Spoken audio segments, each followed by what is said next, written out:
ये कहानी है कि मोमी की, जिसका बचपन से यही सपना था कि वो बड़ी होकर एक सेलिब्रिटी बने और लोग उसे प्यार करें।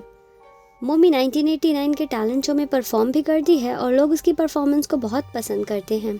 1993 में मोमी थोड़ी बड़ी हो जाती है, लेकिन जैसे जैसे वो बड़ी होने लगती है वो और भी ज़्यादा बुरी दिखने लगती है। यहाँ तक कि उसकी मॉम भी इसी वजह से उससे ठीक से बात नहीं करती और वो उसे ये भी कहती है कि ऐसा चेहरा लेकर तुम कभी भी सेलिब्रिटी नहीं बन पाओगी। मोमी हर वक्त यही सोचती कि उसकी मॉम तो इतनी अच्छी दिखती है तो वो क्यों नहीं। 1997 में मिडिल स्कूल में जाने के बाद भी स्कूल परफॉर्मेंस पर लोग उसे बदसूरती की दुकान कहते। 2000 तक मोमी के सपने धुंधले हो गए और उसने डांस करना छोड़ दिया। अब 2009 में मोमी 27 साल की हो जाती है और वो एक नॉर्मल जिंदगी जी रही थी, लेकिन वो अभी भी कहीं ना कहीं लोगों से अपनी तारीफ सुनना चाहती थी। इसलिए वो एक दिन अच्छे से तैयार होकर अपना चेहरा मास्क से कवर कर लेती है और एक वेबसाइट पर जाकर लाइव स्ट्रीमिंग करनी शुरू कर देती है। यहाँ वो लोगों को डांस कर दिखाती है और उनसे बातें भी करती है और उसके फॉलोअर्स भी उसे काफ़ी पसंद करने लगते हैं। डेली रूटीन की तरह वो सुबह उठकर ऑफिस जाती है। यहाँ उसकी दोस्त उससे कहती है कि तुम ऑफिस के बाद कोई और भी जॉब कर रही हो, क्योंकि तुम्हारा चेहरा देखकर लग रहा है कि तुम बहुत ज़्यादा थकी हुई हो। ऑफिस में ईआरएम नाम की लड़की सब आदमियों को कॉफ़ी देती है, जिसकी वजह से हर कोई उसकी तारीफ करता है। उसे इस तरह से आदमियों से चिपकता देख मोमी और उसकी दोस्त सांगसुन ईआरएम की बुराई करने लगती हैं। तभी वहाँ मोमी के बॉस मिस्टर पार्क आ जाते हैं। उनके आते ही ईआरएम उनके लिए भी कॉफ़ी लेकर आती है, लेकिन वो ईआरएम को साफ कह देते हैं कि अगली बार मेरे लिए कॉफ़ी मत लाना, तुम यहाँ काम करने आती हो, कॉफ़ी बनाने नहीं। हम देखते हैं कि मोमी मिस्टर पार्क को छिपकर देख रही थी और यहाँ हमें पता चलता है कि मोमी मिस्टर पार्क को बहुत ही ज़्यादा पसंद करती है। उससे ज़्यादा परफेक्ट आदमी मोमी के लिए कोई है ही नहीं, लेकिन यहाँ एक ही प्रॉब्लम थी कि वो शादीशुदा थे, लेकिन मोमी उन्हें फिर भी बहुत ज़्यादा पसंद करती थी। रात में घर आकर मोमी फिर से लाइव स्ट्रीमिंग करती है, जहाँ कुछ लोग उसकी तारीफ करते हैं और कुछ लोग उससे कहते हैं कि तुम बहुत ज़्यादा अगली दिखती हो, इसलिए तुमने अपना चेहरा छुपाया हुआ है। मोमी का एक फॉलोवर, जिसका user name once upon a prince था, वो मोमी से कह रहा था कि तुम किसी की भी बात को दिल पर मत लेना। अगले दिन हम देखते हैं कि काम के बाद मोमी और उसके कॉलीग टीम डिनर पर जाते हैं। यहाँ मोमी का एक कॉलीग मिस्टर पार्क को उसी वेबसाइट के बारे में बताते हुए कहता है कि आपने ये वेबसाइट देखी है क्या? यहाँ लोग बहुत पैसे कमा रहे हैं, वो पैसों के बदले हार्ट सेंड करते हैं और आजकल मास्क गर्ल बहुत ट्रेंड कर रही है। ये सुनकर मोमी के मुंह से ड्रिंक बाहर आ जाती है। डिनर करने के बाद सब लोग जाने लगते हैं तो मोमी मिस्टर पार्क से कहती है कि क्या मैं आपके साथ टैक्सी शेयर कर सकती हूँ, और मिस्टर पार्क भी इसके लिए हाँ कर देते हैं। रास्ते में जाते हुए मिस्टर पार्क को उनकी वाइफ की कॉल आती है और वो उससे पूछती है कि तुम्हारे साथ कौन है, लेकिन मिस्टर पार्क उससे कहते हैं कि मैं एकदम अकेला हूँ। रास्ते में जाते हुए मोमी यही सोचने लगती है कि उसने ऐसा क्यों कहा कि वो अकेला है, उन्होंने अपनी बीवी को मेरे बारे में क्यों नहीं बताया, कहीं वो मुझे पसंद तो नहीं करने लगे। घर आ जाने के बाद मोमी फिर से लाइव स्ट्रीमिंग करती है और अपने फॉलोअर्स को वो टैक्सी में जो कुछ भी हुआ उसके बारे में बताने लगती है। यहाँ हैंडसम मॉन्क नाम का एक यूजर मोमी को कहता है कि मैरिड लोगों से दूर ही रहना। अगले दिन मोमी जब जॉब से वापस आ रही थी तो वो ऑफिस में अपना वॉलेट भूल जाती है, और जब वो ऑफिस में वॉलेट वापस लेने जाती है तो वो वहाँ ईआरएम और मिस्टर पार्क को एक साथ देख लेती है। ये देखकर मोमी रोते हुए घर आ जाती है और घर पर आकर बहुत ज्यादा ड्रिंक करने लगती है। नशे की हालत में वो लाइव स्ट्रीमिंग करना शुरू कर देती है और नशे की हालत में ही वो कुछ ऐसा कर देती है जिसकी वजह से उसकी लाइव स्ट्रीमिंग सस्पेंड हो जाती है। जब वो सुबह ये देखती है कि उसने रात क्या किया तो वो खुद को थप्पड़ मारने लगती है। ऑफिस आ जाने के बाद मोमी अपनी कॉलीग्स को मिस्टर पार्क और ईआरएम के अफेयर के बारे में बता देती है और धीरे धीरे ये खबर पूरे ऑफिस में फैल जाती है। अगले सीन में हम देखते हैं कि मोमी लिफ्ट का वेट कर रही थी। तभी वहाँ मोमी का एक कॉलीग आकर उससे बात करने की कोशिश करता है, लेकिन लिफ्ट में लोगों को देखकर वो चुप हो जाता है। इसके बाद मोमी सड़क पर मिस्टर पार्क को नशे की हालत में देखती है। फिर वो टैक्सी में बैठाकर उन्हें उनके घर तक छोड़ने जाती है और वो एक जगह रुककर उनसे उनका एड्रेस पूछती है। मिस्टर पार्क नशे की हालत में कुछ बता नहीं पाते और तभी अचानक बारिश होने लगती है, इसलिए मोमी मिस्टर पार्क को लेकर एक होटल में चली जाती है। अगली सुबह जब मिस्टर पार्क सोकर उठते हैं तो मोमी को खुद के बराबर में सोता हुआ देखकर वो वहाँ से चुपचाप निकल जाते हैं। मोमी भी उठकर जब ऑफिस आती है तो मिस्टर पार्क उसे वहाँ नहीं दिखते। तब मोमी की दोस्त उसे बताती है कि ईआरएम का ट्रांसफ़र हो गया और मिस्टर पार्क ने जॉब छोड़ दी। इसके बाद मोमी को एक मैसेज रिसीव होता है जिसमें लिखा था कि मैं जानता हूँ तुम ही मास्क गर्ल हो। ये मैसेज देखकर मोमी बहुत ही ज़्यादा डर जाती है। घर आकर मोमी अपना अकाउंट ओपन करती है तो देखती है कि वहाँ once upon a prince online था। मोमी उसे मैसेज करती है और वो दोनों बातें करने लगते हैं। दूसरी तरफ हम देखते हैं कि user once upon a prince कोई और नहीं बल्कि मोमी का कॉलीग जुओ नाम ही था। यहाँ जो ओनाम बताता है कि वो बचपन से ही मोटा था, इसलिए बच्चे उसे आसानी से टारगेट करते थे। मिडिल स्कूल में आने के बाद भी कुछ खास नहीं बदला, इसलिए उसने अपनी अलग ही दुनिया बना ली और वो लोगों से दूर रहने लगा। जॉब पर वो हर वक्त बस मोमी को ही देखता रहता। एक दिन मोमी उसके पास फाइल लेकर आती है तो ओनाम मोमी के दोनों हाथों पर लगी नेल पेंट और दोनों हाथों पर सेम जगह तिल को नोटिस कर लेता है। इसके बाद जब मास्क गर्ल पहली लाइव स्ट्रीमिंग करती है, ओनाम उसके हाथों पर तिल और नेल पेंट देखकर समझ जाता है कि ये मास्क गर्ल कोई और नहीं, मोमी ही है। इसके बाद वो हर रोज मास्क गर्ल की लाइव स्ट्रीमिंग देखने लगता है, यहाँ तक कि उसने अपनी रूम की दीवारों पर भी मास्क गर्ल के पोस्टर्स लगाए हुए थे। टीम डिनर के वक्त भी ओनाम मीट के सारे पीसेस मोमी की साइड रख रहा था, पर मोमी उसे नोटिस नहीं कर पाती। वो मोमी को मिस्टर पार्क को छिपकर देखते हुए भी देख लेता है और उसे ये देखकर बिल्कुल भी अच्छा नहीं लगता। वो उस दिन रात को भी मोमी को मिस्टर पार्क और यारम को देखते हुए देख लेता है और ये देखकर उसकी खुशी का ठिकाना नहीं रहता। अगले दिन ओनाम मोमी के पास जाता है और उसे अपने दिल की बात बता देता है। मोमी उसके प्रपोजल को एक्सेप्ट कर लेती है और वो दोनों किस कर लेते हैं। फिर हम देखते हैं कि ओनाम बस बैठे हुए दिन में सपने ही देख रहा था। क्योंकि ओनाम की नजरें मोमी पर ही थी तो वो मोमी और मिस्टर पार्क को होटल में एक साथ जाते हुए भी देख लेता है। और अगले दिन गुस्से में वो मोमी को मैसेज करता है कि मैं जानता हूँ तुम ही मास्क गर्ल हो। अब हम प्रेजेंट में देख रहे होते हैं कि मोमी और वंस अपॉन अ प्रिंस यानी ओनाम ग्रुप में बात कर रहे थे कि तभी ग्रुप में हैंडसम मॉन्क भी आ जाता है। फिर वो और मोमी मिलने का प्लान बनाते हैं। इसके बाद हम देखते हैं कि मोमी यूजर हैंडसम मॉन्क से मिलने आती है। यहाँ हैंडसम मॉन्क बार बार मोमी से उसका मास्क उतारने के लिए कह रहा था। फिर मोमी भी अपना मास्क उतार देती है और यहाँ हैंडसम मॉन्क उसकी झूठी तारीफ करने लगता है। वो उससे कहता है कि तुम बहुत ही ज्यादा खूबसूरत हो, तुमने अपना चेहरा छिपा कर क्यों रखा था। खुद की तारीफ सुनकर मोमी भी खुश हो जाती है। थोड़ी देर बाद मोमी वॉशरूम जाती है तो हैंडसम मॉन्क अपने सोशल मीडिया अकाउंट पर पोस्ट करता है कि मैं आज मास्क गर्ल से मिला और वो बहुत ही ज्यादा अगली है। थोड़ी देर बाद मैं उसकी असली पिक्चर्स भी अपलोड करूंगा। ये सारी पोस्ट ओनाम भी देख लेता है और वो मोमी को कॉल करने लगता है। फोन साइलेंट पर था इसलिए मोमी ओनाम की कॉल रिसीव नहीं कर पाती। फिर हैंडसम मॉन्क मोमी को ये कहकर होटल में ले जाता है कि यहाँ म्यूजिक बहुत लाउड है, इसलिए हम दोनों कहीं शांति में चलकर बात करते हैं। उधर ओनाम हर तरफ मोमी को ढूंढ रहा था पर उसे मोमी कहीं भी नहीं मिलती। वहीं होटल में हैंडसम मॉन्क मोमी से जबरदस्ती करने लगता है तो मोमी उसे धक्का देकर पीछे कर देती है। हैंडसम मॉन्क मोमी से कहता है कि तुम अगर खूबसूरत होती तो मैं तुम्हारे नखरे देख भी लेता, लेकिन इतनी बदसूरत होकर तुम इतना ड्रामा क्यों कर रही हो। ये सुनकर मोमी को गुस्सा आ जाता है और वो हैंडसम मॉन्क के मुंह पर अपना बैग दे मारती है। फिर उन दोनों के बीच में लड़ाई होना शुरू हो जाती है और इसी बीच लड़ते लड़ते हैंडसम मॉन्क का सर वॉश बेसिन से टकरा जाता है और वो जमीन पर गिर जाता है। हैंडसम मॉन्क के सर से खून निकलता देख मोमी बहुत ज्यादा डर जाती है और रोने लगती है। फिर वो अपना फोन चेक करती है तो देखती है कि ओनाम की 30 मिस्ड कॉल और कुछ मैसेजेस होते हैं। मैसेजेस में लिखा था कि वहाँ से जल्दी निकलो, वो तुम्हारा फायदा उठाना चाहता है। तभी उधर से ओनाम की कॉल आ जाती है और वो मोमी के पास आ जाता है। यहाँ मोमी ओनाम को कहती है कि मेरे मना करने के बावजूद भी मेरे साथ ज़बरदस्ती कर रहा था, मैंने इसे जानबूझकर नहीं मारा। ओनाम मोमी को कहता है कि तुम अपने घर जाओ, यहाँ पर मैं सब संभाल लूँगा। मोमी जाने के लिए मना करती है, फिर भी ओनाम मोमी को उसके घर भेज देता है। मोमी के जाने के बाद ओनाम हैंडसम मॉन्क की टी-शर्ट कट कर रहा था तो वो देखता है कि हैंडसम मॉन्क अभी भी जिंदा था और वो सांस ले रहा था। उसे होश में आता देख ओनाम घबरा कर उस पर चाकू से लगातार वार कर उसे मार देता है। अगले दिन जब ओनाम ऑफिस आता है वो देखता है कि मोमी ऑफिस में नहीं थी। फिर ओनाम के सीनियर बताते हैं कि मोमी ने जॉब छोड़ दी। सांगसू उसे कॉल करती है तो उसका फ़ोन भी स्विच ऑफ आता है। अगले दिन ओनाम किसी बहाने से मोमी के घर का एड्रेस ले लेता है और उसके घर चला जाता है, लेकिन वहाँ मोमी गेट नहीं खोलती तो ओनाम मोमी के ऑफिस का सारा सामान वहीं छोड़कर अपने घर वापस आ जाता है। घर आकर ओनाम जब अपनी आईडी ओपन करता है तो देखता है कि मोमी की लाइव स्ट्रीमिंग रिएक्टिव हो जाती है और वो अपनी लाइव स्ट्रीमिंग में कह रही थी कि ये आज मेरी आखिरी लाइव स्ट्रीमिंग है। इसके बाद ओनाम भागते हुए मोमी के घर आता है और जोर जोर से गेट बजाते हुए कहने लगता है कि गेट खोलो, मैं जानता हूँ तुम अंदर ही हो। इसके बाद मोमी दरवाज़ा खोलती है और ओनाम अंदर आ जाता है। अंदर मोमी का सारा सामान पैक था तो ओनाम उससे पूछता है कि तुम कहीं जा रही हो।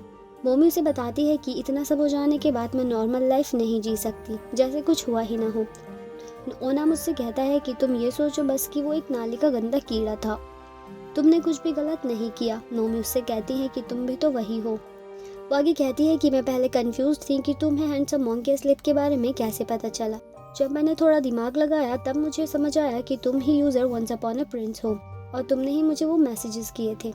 ये सुनकर ओनाम गुस्से में मोमी के साथ जबरदस्ती करने लगता है। जब ओमान मोमी के मुंह से मास्क हटाता है तो देखता है कि मोमी के चेहरे पर पट्टियां लिपटी हुई थी, जैसे उसने सर्जरी कराई हो। फिर मौके का फायदा उठाकर मोमी भी ओनाम पर स्क्रू ड्राइवर से हमला कर उसे मार देती है। इसके बाद हम ओनाम की मॉम किम युंग जा की पास्ट लाइफ देखते हैं। 1974 में वो एक आदमी से शादी करती है। शादी के 3 साल बाद ही उन्हें ओनाम के डैड के अफेयर के बारे में पता चल गया और वो ओनाम को लेकर अलग हो गई।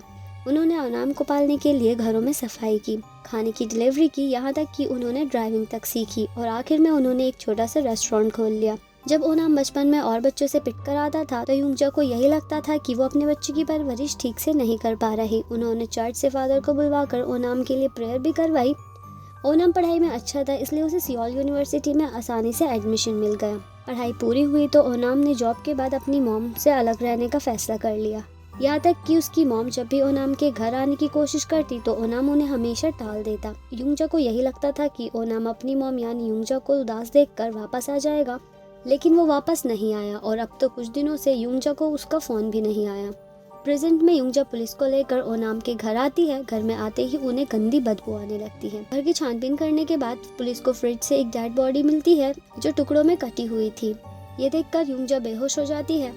पुलिस ऑफिसर युंगजा को हॉस्पिटल आकर बताते हैं कि वो डेड बॉडी ओनाम की नहीं है। ये सुनकर युंगजा चैन की सांस लेती है, पर पुलिस को अभी भी ओनाम पर ही शक था कि उस लड़के को मारकर ओनाम ने ही अपने फ्रिज में रखा था।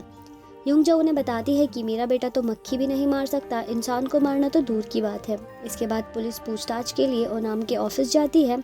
यहाँ सांगसू पुलिस को बताती है कि मोमी ने उसे बताया था कि वो छुपकर मोमी को देखता रहता था और वो बड़ा अजीब सा था, उसको किसी से भी ज्यादा बात करना पसंद नहीं था। पुलिस को ये भी पता चलता है कि ओनाम ने आखिरी बार मोमी का एड्रेस लिया था। अब पुलिस मोमी के घर आती है, लेकिन उन्हें वहाँ खाली घर के अलावा कुछ भी नहीं मिलता। लैंडलेडी उन्हें बताती है कि मोमी ने शायद प्लास्टिक सर्जरी कराई थी क्योंकि उसके चेहरे पर पट्टियां बनी थी। पुलिस को यही लग रहा था कि ओनाम और मोमी एक साथ कहीं भाग गए। न्यूज रिपोर्टर्स दासिन में मोमी के मॉम के घर जाते हैं, लेकिन मोमी की मॉम बताती है कि उन्होंने बहुत पहले ही उससे रिश्ता खत्म कर दिया। पुलिस को ओनाम के घर से ऐसी चीजें बरामद होती हैं जिससे पता चलता है कि उसकी दिमागी हालत ठीक नहीं थी। युंगजा को यही लग रहा था कि उसके बेटे पर ठगी और कातिल होने का झूठा इल्ज़ाम लगाया जा रहा है। उसकी नज़रों में उसका बेटा बहुत ही ज़्यादा मासूम था। बेटे के बारे में जानने के लिए वो अपने बेटे को जानना शुरू कर देती है। सबसे पहले वो कंप्यूटर क्लासेस लेना शुरू करती है ताकि ओनाम का कंप्यूटर यूज़ कर कुछ पता चल जाए। धीरे धीरे वो कंप्यूटर चलाना अच्छे से सीख जाती है। ओनाम के कंप्यूटर से युंगजा को मास्क गर्ल के बारे में पता चलता है और अब युंगजा मास्क गर्ल को ढूंढना शुरू कर देती है। युंगजा को ये भी पता चलता है कि जितना मास्क गर्ल को ढूंढने के लिए वो बेताब है, इतना ही मास्क गर्ल के फैन पेज का एडमिन जिसका यूजर नेम टैडी होता है वो भी उतना ही बेताब था। अब युंगजा उसे मैसेज करती है और उससे बातों बातों में डिटेक्टिव बोल देती है। वो उससे पूछती है कि आज कोई खबर मिली। तब टैडी युंगजा को एक वीडियो सेंड करता है जिसमें एक लड़की सुपरमार्केट के बाहर डांस कर रही थी और वो लड़की देखने में मास्क गर्ल लग रही थी। रात में युंगजा को पुलिस स्टेशन से कॉल आती है और युंगजा बॉडी की पहचान करने के लिए पुलिस स्टेशन आ जाती है। यहाँ वो बॉडी देखती है तो वो पूरी तरीके से टूट जाती है क्योंकि वो डेड बॉडी ओनाम की थी। पुलिस को ये भी पता चल जाता है कि मोमी ही मास्क गर्ल है। अब पुलिस का सीधा शक मास्क गर्ल यानी मोमी पर ही था। अगले सीन में हम युंगजा को उसकी दोस्तों के साथ बैठा हुआ देखते हैं। यहाँ एक लेडी युंगजा को एक भविष्य बताने वाली औरत के बारे में बताती है। युंगजा अपने सालों की अर्निंग अकाउंट से निकाल कर उस औरत के पास जाती है। वो औरत युंगजा को बताती है कि मोमी कांगचन में है। युंगजा को भी उस पर यकीन आ जाता है क्योंकि जो टैडी ने उसे सुपरमार्केट के बाहर वाली वीडियो सेंड की थी वो सुपरमार्केट कांगचन की ही थी। अब युंगजा उसी सुपरमार्केट में जाती है और वीडियो वाली लड़की की फोटो दिखाकर उसके बारे में पूछती है। यहाँ उसे पता चलता है कि वो एक इवेंट एजेंसी के थ्रू वहाँ पर आई थी।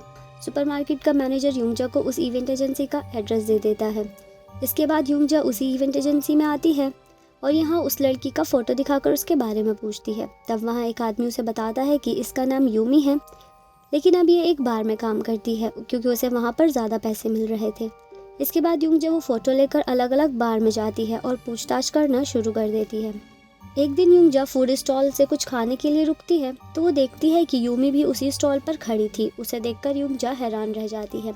यूमी पैसे देकर एक बार में चली जाती है और युंगजा भी उसके पीछे जाने की कोशिश करती है, लेकिन एक आदमी उसे वहाँ पर रोक लेता है। कुछ घंटों बाद यूमी बाहर से आती है और अपने घर जाने लगती है तो युंगजा भी उसका पीछा कर उसके घर तक पहुँच जाती है। युंगजा विंडो से अंदर देखने की कोशिश करती है तो अंदर उसे एक लड़का बैठा दिखता है। वो आदमी विंडो की तरफ देखता है, लेकिन तब तक युंगजा वहाँ से हट जाती है। इसके बाद यूंगजा सुबह होने तक अपनी कार में ही बैठी यूमी पर नज़र रख रही थी। फिर यूमी एक सैलून में जाती है तो यूंगजा भी उसके पीछे पीछे सैलून में चली जाती है। फिर वो भी यूमी के साथ साथ अपना हेयर कट करवाने लगती है ताकि उस पर नज़र रख सके। यूंगजा यूमी के गले में एक नेकलेस भी देखती है। इसके बाद यूंगजा साइबर कैफ़े में आती है और मास गर्ल के फ़ोटोज़ देखने लगती है। मास गर्ल के गले में भी वही सेम नेकलेस था और ये कंफर्म हो जाता है कि यूमी ही मास गर्ल है। इसके बाद यूंगजा टेडी के मैसेज भी देखती है जिसमें उसने लिखा था कि मैं भी मास गर्ल को ढूंढ रहा हूँ और मैं भी कांगचन में ही हूँ। इसके बाद यूंगजा एक टैक्सी एजेंसी में जाकर टैक्सी ड्राइवर की जॉब करना शुरू कर देती है। फिर वो एक आदमी से इलीगल गन खरीदती है और बार के बाहर टैक्सी लगाकर यूमी पर नज़र रखना शुरू कर देती है। एक दिन ऐसा आ ही जाता है जब यूमी यूंगजा की टैक्सी में बैठ जाती है। रास्ते में यूंगजा यूमी से कहती है कि मेरा फ़ोन तुम्हारी सीट के नीचे गिर गया था, क्या तुम उसे उठाकर दोगी? यूमी फ़ोन उठाने के लिए नीचे झुकती है, तभी यूंगजा स्टन गन से उसे बेहोश कर देती है। वो उसे एक पुराने चर्च में ले आती है जहाँ दूर दूर तक कोई भी नहीं था। कुछ देर बाद यूमी को होश आ जाने पर यूंगजा उससे पूछती है कि तुमने मेरे बेटे को क्यों मारा, लेकिन यूमी उसे मना करती है कि मैं तो तुम्हें जानती भी नहीं। यूंगजा उसे ओनाम की फ़ोटो दिखाती है, लेकिन तब भी यूमी उसे मना ही करती है कि मैं तुम्हें और तुम्हारे बेटे को नहीं जानती। यूंगजा उसके चेहरे पर एक मास्क लगाती है और उसे कहती है कि किम मोमी तू ही मास्क गर्ल है क्योंकि तूने फोटो में सेम नेकलेस पहना है और अब तुझे मुझसे कोई नहीं बचा सकता। यूमी उससे कहती है कि मेरा असली नाम किम चुने है। फिर वो मोमी की मास्क वाली फोटोज देखकर यूंगजा से कहती है कि तो इसका असली नाम किम मोमी है। और यहीं पर ये एपिसोड एंड हो जाता है। कहानी की शुरुआत में यूमी यानी किम चुने यूंगजा को अपनी पास्ट लाइफ के बारे में बता रही थी।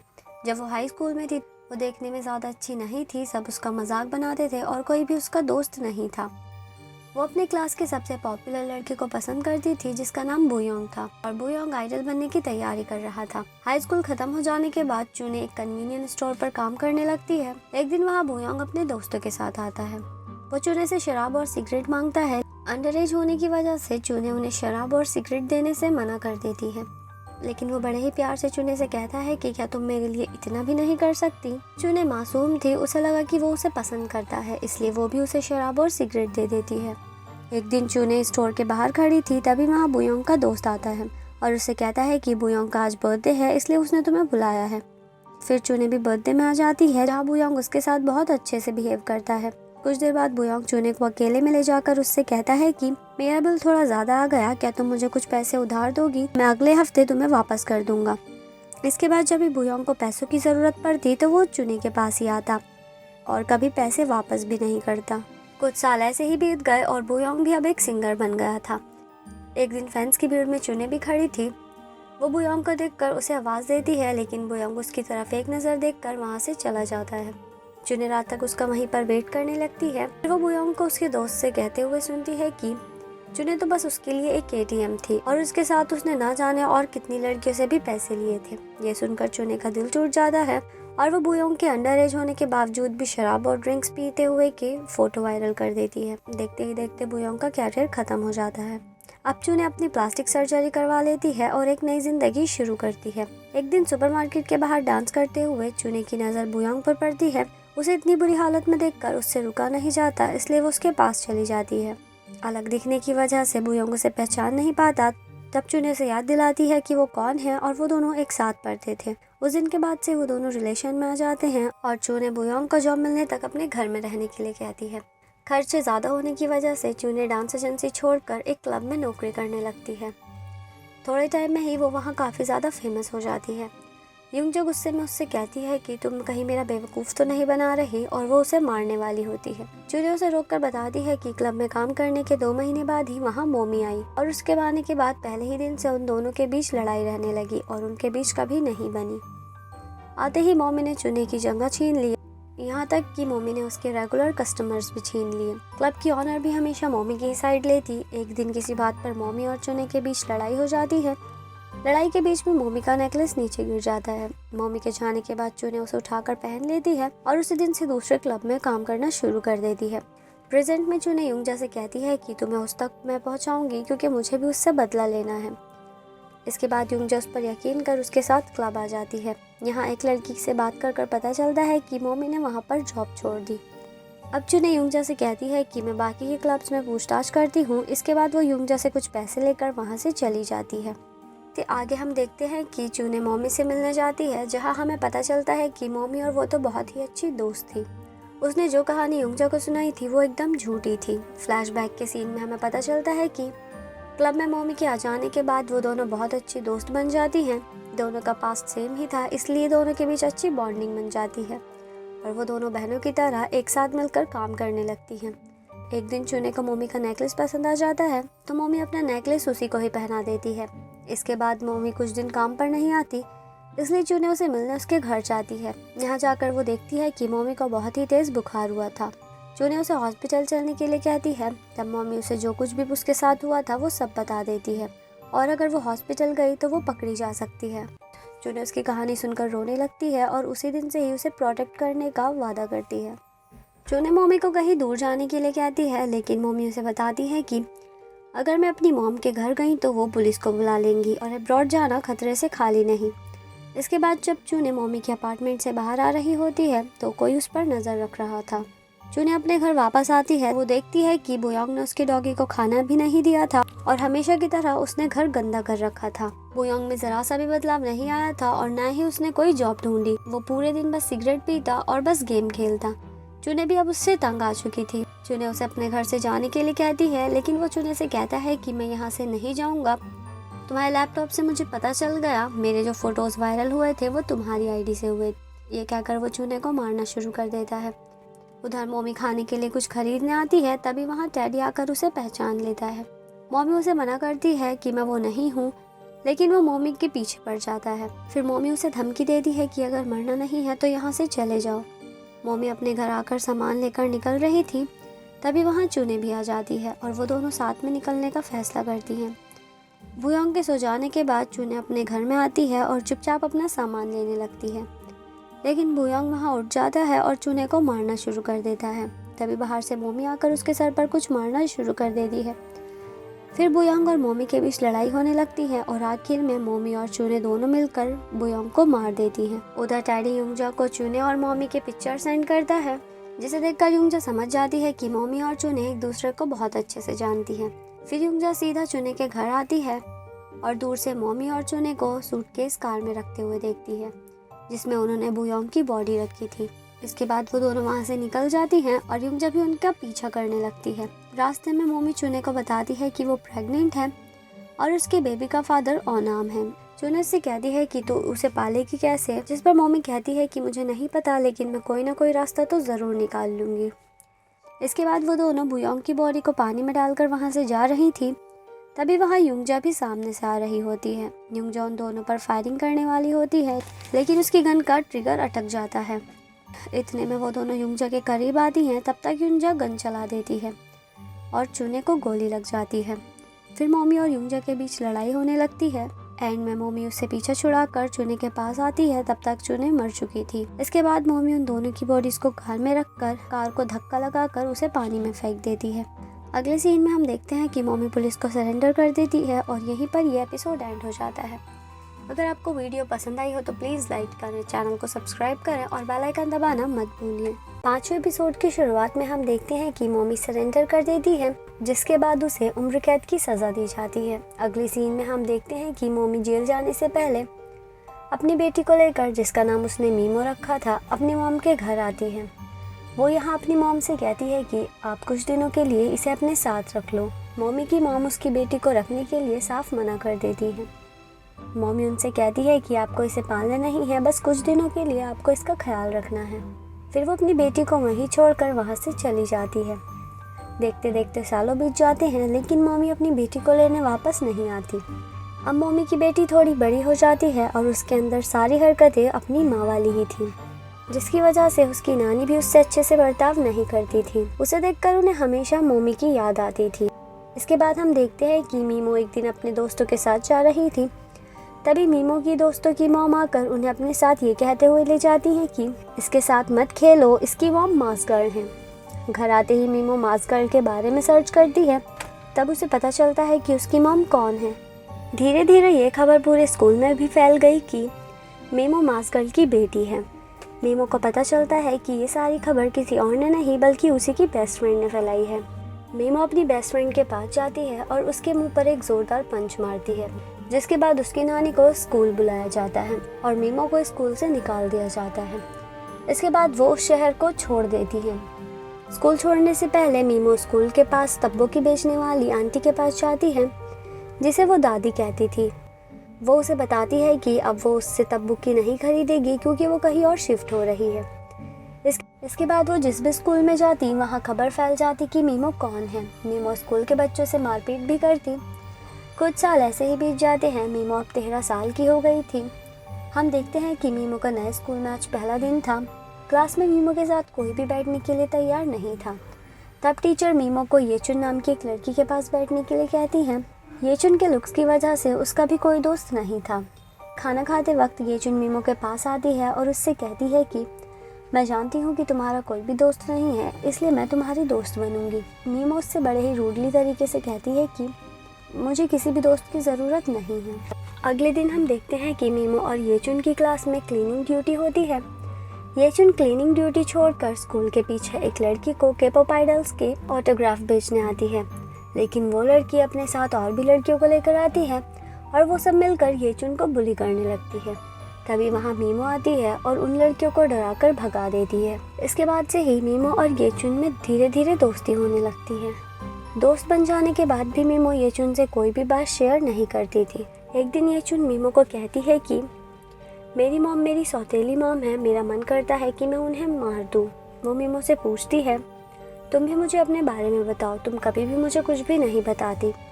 मीमो फिर भी उसे कुछ नहीं बताती और वहाँ से चुपचाप जाने लगती है।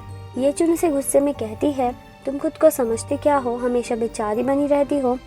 तुम ही नहीं हो जिसकी लाइफ में प्रॉब्लम्स हैं। मेरे डैड डेली ड्रिंक करके आते हैं और हमें मारते हैं। मेरी मॉम भी मेरे साथ अच्छा बर्ताव नहीं करती। इसके बाद मीमो भी उसे अपनी मॉम के बारे में सब कुछ बता देती है और वो दोनों बहुत ही अच्छी दोस्त बन जाती हैं। एक दिन वो दोनों घर से भागकर अलग रहने का फैसला करती हैं, जिसके बाद वो दोनों थोड़ा थोड़ा करके पैसे इकट्ठा करना शुरू कर देती हैं। जल्दी पैसे इकट्ठा करने के लिए मोमी एक कैफ़े में एक आदमी का लैपटॉप चोरी करने लगती है, लेकिन वो वहाँ पकड़ी जाती है। इसके बाद मीमो की नानी को पुलिस स्टेशन बुलाया जाता है। जब उन्हें पता चलता है कि मीमो ने चोरी की है तो वो मीमो के मुंह पर एक थप्पड़ मारती है। मीमो उन्हें ये कहते हुए वहाँ से भाग जाती है कि मैं वैसे भी भागने ही वाली थी। रात में मीमो येचुन को कॉल करती है और उससे पूछती है कि क्या आज रात में तुम्हारे साथ रुक सकती हूँ। येचुन उससे कहती है कि मैं तुम्हारे साथ तो रुकना चाहती हूँ, पर मेरे डैड आज भी ड्रिंक करके आए हैं।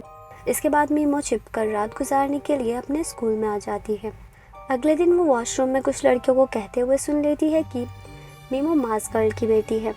अगले सीन में हम देखते हैं कि मीमो ने अपनी कोई भी क्लास अटेंड नहीं की थी। मीमो की नानी भी स्कूल में आकर येचुन से मीमो के बारे में पूछती है, लेकिन येचुन को भी उसके बारे में कुछ भी नहीं पता था। इसके बाद येचुन मीमो को हर जगह जाकर ढूंढने लगती है। एक जगह सड़क पर येचुन को उसकी फैमिली मिल जाती है। येचुन के डैड उससे कहते हैं कि चलो हम तुम्हारे लिए फ्राइड चिकन लाए हैं और आज तो हम सब पार्टी करेंगे। इसके बाद येचुन अपनी फैमिली के साथ चली जाती है। उसे उसकी फैमिली के साथ मीमो वहीं छिपकर देख रही थी। यहाँ मीमो को पता चलता है कि येचुन उससे अपनी फैमिली के बारे में झूठ बोल रही थी। उसके पास तो एक हैप्पी फैमिली थी। कुछ देर बाद येचुन को मीमो की कॉल आती है और मीमो उसे मिलने के लिए बुलाती है। येचुन भागते हुए मीमो के पास आती है, जहाँ मीमो उसे गुस्से से भरी नजरों से देखते हुए पूछती है कि तुमने मेरे साथ ऐसा क्यों किया, तुमने मेरी मॉम के बारे में सबको क्यों बताया। येचुन उससे कहती है कि मैंने किसी को कुछ भी नहीं बताया, लेकिन मीमो उसकी कोई भी बात नहीं मानती। उल्टा वो येचुन को मारने लगती है। आखिर के सीन में हम देखते हैं कि तब्बूकी वाली आंटी मीमो को येचुन को मारते हुए देख रही थी और वो उन दोनों को देखकर खुश हो रही थी।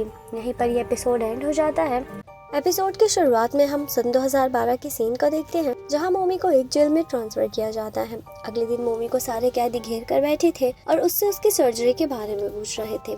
तभी हम देखते हैं कि वहाँ युनसुक नाम की एक औरत आती है। तब मोमी की सेलमेट मोमी को बताती है कि युनसुक यहाँ की डॉन है, इसके बाहर पॉलिटिशियन और बड़े बड़े लोगों से कनेक्शन है, इसलिए यहाँ की वार्डन भी इससे डर कर रहती है और वो जेल में इसलिए आई है क्योंकि उसने अपने हस्बैंड और उसकी मिस्ट्रेस को मारने की कोशिश की थी। तभी युनसुक इशारे से मोमी को अपने पास बुलाकर उसे एक जोर का थप्पड़ मारती है और उससे कहती है कि तुम्हारी शक्ल मेरे हस्बैंड की मिस्ट्रेस से मिलती है, अगर जिंदा रहना है तो मेरे सामने दोबारा कभी भी मत आना। अगले सीन में हम देखते हैं कि सारे कैदियों को खाना दिया जा रहा था, सिवाय एक कैदी को छोड़कर, क्योंकि उसने किसी और के पति को फंसाया था और ऐसे लोगों को युनसुक के कहने पर 3 दिन तक खाना नहीं दिया जाता। मोमी उस लड़की के पास जाती है और उसे अपना खाना शेयर करती है। उसे ऐसा करता हुआ युनसुक और उसकी गैंग देख लेते हैं और वो उससे इस बात से बहुत ज़्यादा चिढ़ जाते हैं। अगले दिन युनसुक की गैंग मोमी को परेशान करने लगती है, लेकिन मोमी उन लोगों से डरने वालों में से नहीं थी, इसलिए मोमी भी उनसे लड़ने लगती है, जिसकी वजह से उसे सॉलिटरी कन्फाइनमेंट में बंद कर दिया जाता है। जब वो वहाँ से बाहर आती है तो उसकी सेलमेट उससे कहती है कि मैंने तुमसे पहले ही कहा था, अगर यहाँ रहना है तो युनसुक से छिप कर रहना होगा। अगले दिन मोमी युनसुक की गैंग के पास जाकर उन्हें दोबारा मारती है, जिस वजह से उसे फिर से सॉलिटरी कन्फाइनमेंट में बंद किया जाता है। इसी तरह मोमी जब भी बाहर आती वो युनसुक की गैंग के लोगों को मारना शुरू कर देती और बार बार उसे सॉलिटरी कन्फाइनमेंट में बंद कर दिया जाता। अब मोमी से मार खा खा कर युनसुक की गैंग मोमी से डरने लगी, यहाँ तक कि वो मोमी को देखकर भाग जाती। युनसुक भी समझ गई थी कि मोमी उससे डर कर रहने वाली नहीं है, इसलिए वो मोमी के पास आती है और उससे कहती है कि अब से हम एक दूसरे से दूर ही रहते हैं। इसी तरह सन 2012 से सन 2023 आ जाता है। जेल में नई वार्डन आ गई थी जो कि बहुत ही ज़्यादा धार्मिक थी, लेकिन ये भी पहली वाली ही वार्डन की तरह युनसुक की चमची थी। अगली सीन में हम देखते हैं कि इतने सालों में मोमी के लिए एक लेटर आता है जिस पर लिखा था कि अपनी बेटी की मौत पर तड़पने की बारी अब तेरी है। मोमी समझ जाती है कि उसकी बेटी बाहर खतरे में है। वो अपनी सेलमेट से कहती है कि मुझे यहाँ से बाहर निकलना है। इसके बाद वो और उसकी सेलमेट सिलाई करते हुए थोड़ा थोड़ा कपड़ा छिपा लेती है। एक दिन मौका मिलते ही मोमी वहाँ से भागने की कोशिश करती है, लेकिन वो इसमें कामयाब नहीं होती और पकड़ी जाती है, जिसके बाद उसे फिर से सॉलिटरी कन्फाइनमेंट में 1 महीने के लिए बंद किया जाता है। वार्डन उसे एक बाइबल भी देती है क्योंकि उसे लग रहा था कि मोमी के सर पर शैतान का साया है। 1 महीने बाद एक गार्ड आकर वार्डन से कहती है कि आपको एक बार मोमी को आकर देखना चाहिए। जब वार्डन उसके पास जाती है तो देखती है कि मोमी बाइबल पर अपना सर झुकाकर प्रार्थना कर रही थी। गार्ड वार्डन को बताती है कि पूरा दिन ये बस यहाँ पर यही करती है। जब मोमी को बाहर निकाला जाता है तो वो बिल्कुल बदल गई थी। अब मोमी हंसने भी लगी थी। वो सब कैदियों को अपनी स्पीच में बताती है कि मेरे से मिलने गॉड आए थे, उन्होंने ही मुझे अंधेरे में रोशनी दिखाई।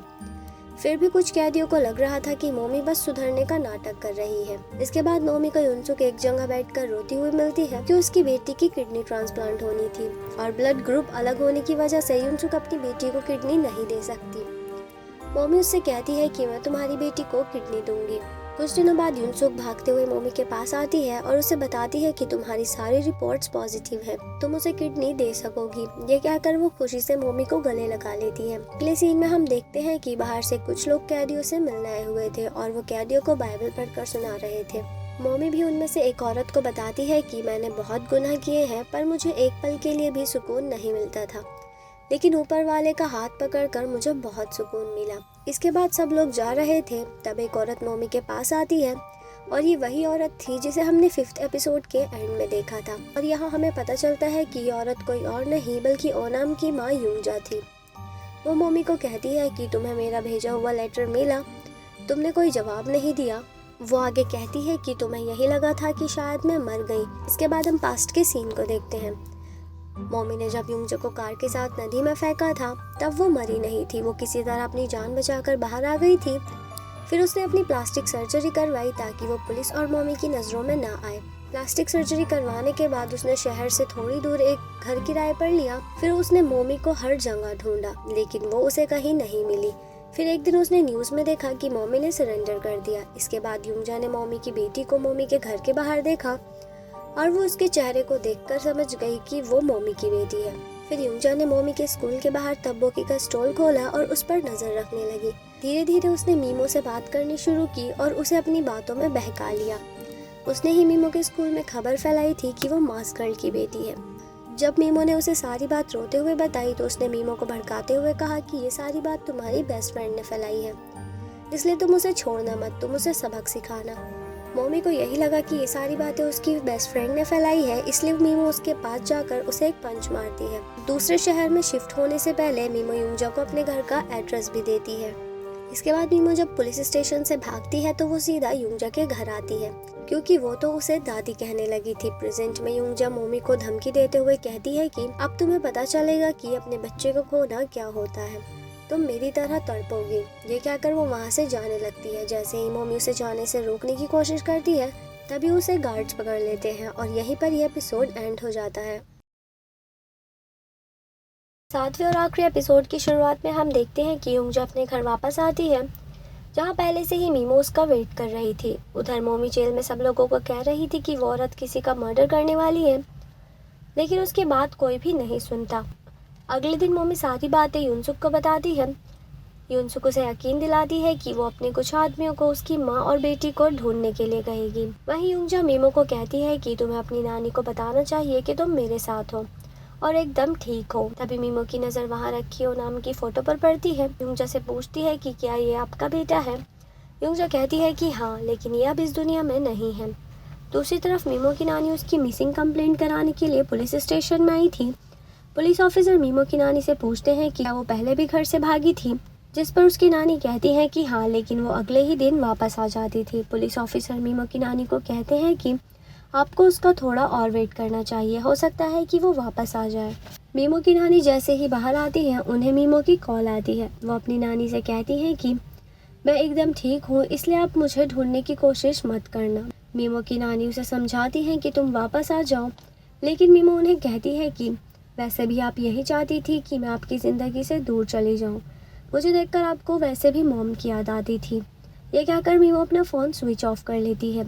इसके बाद मोमी अपनी माँ को कॉल करती है और उनसे पूछती है कि क्या आपने मीमो के आसपास कोई अजीब सी बूढ़ी औरत देखी, लेकिन मोमी की माँ उसे कहते हुए कॉल कट कर देती है कि अगर तुम्हें मीमो की ज़रा सी भी फिक्र है तो आज के बाद मुझे कॉल मत करना। अगले दिन युनसुक मीमो को बताती है कि उस औरत को ढूंढने में थोड़ा टाइम लग रहा है, क्योंकि वो बूढ़ी औरत नाम बदल कर रह रही है। वो मोमी को मीमो के स्कूल का नंबर भी देती है। जब मोमी उसे कॉल करती है तो उसकी बात नहीं हो पाती, क्योंकि उसकी कॉल करने का टाइम ख़त्म हो गया था। अगले दिन मोमी युनसुक से कहती है कि अगर मीमो की कोई फ़ोटो मिल जाती तो अच्छा होता। इसके बाद युनसुक अपने एक आदमी को कॉल करती है और उससे कहती है कि किसी भी 7th क्लास की लड़की का स्कूल से आते हुए फ़ोटो क्लिक करके भेज दो, क्योंकि मोमी को नहीं पता उसकी बेटी कैसी दिखती है। वो ऐसा इसलिए कर रही थी ताकि वो मोमी को अपनी बातों में उलझा कर रखे और मोमी उसकी बेटी को किडनी दे दे। जब युनसुक मोमी को फ़ोटो देती है तो मोमी उस फ़ोटो को देखकर चैन की सांस लेती है। वहीं दूसरी तरफ मीमो युंजा का बर्थडे सेलिब्रेट करती है और उससे कहती है कि मैं आपको सच में अपनी दादी मानती हूँ। उधर मोमी उस फ़ोटो को फाड़ कर फेंक देती है, क्योंकि शायद वो समझ गई थी कि वो फ़ोटो वाली लड़की मीमो नहीं है। मोमी को ऑपरेशन के लिए हॉस्पिटल लाया जाता है। उधर युंजा मीमो के खाने में नींद की दवाई मिला देती है। वहीं मीमो की माँ युंजा का एड्रेस और नंबर पता करवाती है। कुछ देर बाद येचुन मीमो की नानी के पास आती है और उन्हें बताती है कि मीमो के स्कूल के सामने जो तब्बोकी वाली बूढ़ी आंटी थी वो मुझे ठीक नहीं लगती। ये सुनते ही मीमो की नानी और येचुन युंजा के घर की ओर निकल जाते हैं। रास्ते में येचुन मीमो की नानी को बताती है कि मैंने पता लगाया कि मीमो के स्कूल में अफवाह किसने फैलाई थी, तो मुझे पता चला कि उस सब के पीछे तब्बोकी वाली बूढ़ी आंटी थी। उधर मोमी हॉस्पिटल से छिपकर भाग निकलती है। फिर वो एक औरत से कार छीनती है और फिर वो अपनी बेटी को बचाने के लिए निकल जाती है। कार में उसे एक फ़ोन मिलता है, जिससे वो अपनी माँ को कॉल करती है और बताती है कि मीमो के आसपास जो आपने बूढ़ी औरत देखी थी वो कोई और नहीं बल्कि ओनाम की माँ है और उससे मीमो को खतरा है। मोमी की माँ उसे बताती है कि मीमो अभी उसी के साथ है और मैं भी वहीं जा रही हूँ। मैं अपनी माँ से युंजा का एड्रेस लेती है और उन्हें पुलिस को रिपोर्ट करने के लिए कहती है। मीमो की माँ येचुन को वहीं उतार देती है, लेकिन येचुन एक टैक्सी करके मीमो की नानी के पीछे निकल जाती है। उधर मीमो को होश आता है तो वो देखती है कि युंजा ने उसे बेसमेंट में बांध कर रखा था और वो उसकी वीडियो शूट कर रही थी ताकि बाद में वो मोमी को दिखा सके। युंजा मीमो से कहती है कि मैं तुम्हारे साथ ये सब नहीं करना चाहती थी, तुम्हारी माँ ने मेरे बेटे को जान से मार दिया था, अगर इल्ज़ाम देना है तो उसे दो। तभी युंजा के घर की डोरबेल बजती है। वो जाकर देखती है तो वहाँ एक पुलिस वाला होता है। वो युंजा को कहता है कि किसी ने रिपोर्ट की थी इस एड्रेस पर एक लड़की को किडनैप कर रखा गया है। वो युंजा के घर की चेकिंग भी करता है, लेकिन उसे वहाँ कुछ भी नहीं मिलता, क्योंकि उसने बेसमेंट के दरवाजे को छिपा कर रखा था। जब पुलिस वाले को वहाँ पर कुछ नहीं मिलता तो वो वहाँ से चला जाता है। युंजा मीमो को मारने के लिए बेसमेंट में आती है। तभी ऊपर मीमो की नानी पहुँच जाती है और वो मीमो को ज़ोर ज़ोर से आवाज़ देने लगती हैं। उनकी आवाज़ सुनकर युंजा ऊपर आती है और उन दोनों के बीच हाथापाई होने लगती है। तभी वहाँ पीछे से येचुन भी आ जाती है। मीमो की नानी युंजा का पैर पकड़ लेती है और येचुन से मीमो के पास जाने के लिए कहती है। येचुन मीमो के पास जाती है और उसे सब कुछ बता देती है कि उसने अफवाह नहीं फैलाई। ऊपर युंजा मीमो की नानी पर कैंची से हमला कर देती है। वो उसे मारने वाली होती है, लेकिन तभी वहाँ मोमी पहुंचकर उस पर हमला कर देती है। फिर मोमी बेसमेंट में जाकर मीमो को आज़ाद कराती है, लेकिन तभी वहाँ यूंजा पहुंच जाती है। मोमी और यूंजा के बीच लड़ाई होने लगती है। तभी मौका देखकर मीमो और येचुन वहाँ से भाग जाती हैं। जब वो दोनों ऊपर आती हैं तो उसे वहाँ उसकी नानी जख्मी हालत में पड़ी मिलती है। मीमो अपनी नानी को देखकर रोने लगती है और उनसे माफ़ी भी मांगती है। मीमो की नानी भी मीमो से माफ़ी मांगती है और उसी के सामने ही मर जाती है। नीचे मोमी और यूंजा के बीच चल रही लड़ाई में आखिर में मोमी उससे पीछे छुड़ाकर ऊपर आ जाती है। जैसे ही वो घर से बाहर आती है तभी वहाँ पुलिस फोर्स पहुँच जाती है। पुलिस वाले मोमी को हाथ ऊपर करने के लिए कहते हैं। जैसे ही वो हाथ ऊपर करती है तभी पीछे से यूंजा आ जाती है। उसके हाथ में गन भी होती है। वो मोमी को कहती है कि जो दर्द मैंने सहा है तुझे भी उस दर्द को सहना होगा अपने बच्चे को खोकर। वो मीमो की तरफ गोली चला देती है। जैसे ही वो गोली चलाती है पुलिस वाले उसके सर के बीचों बीच गोली मार देते हैं। यूंजा की गोली मोमी अपने ऊपर ले लेती है और मीमो की जान बचा लेती है। मोमी एक नज़र हंसते हुए अपनी बेटी की तरफ देखती है और उसी की गोद में अपनी जान दे देती है। कुछ टाइम बीत जाने के बाद मीमो को येचुन के पेरेंट्स अडॉप्ट कर लेते हैं। वो दोनों सहेलियां एक साथ रहने लग गई थी। मोमी फिर से स्कूल जाने लगी थी। अब उसके अंदर से सारी नफरत खत्म हो चुकी थी। एक दिन वो अपनी नानी के घर कुछ सामान लेने आती है, जहाँ उसे कुछ कैसेट मिलती है। मीमो एक कैसेट प्ले करती है और अपनी माँ की वीडियो देखने लगती है। वीडियो में मोमी टैलेंट शो में डांस कर रही थी।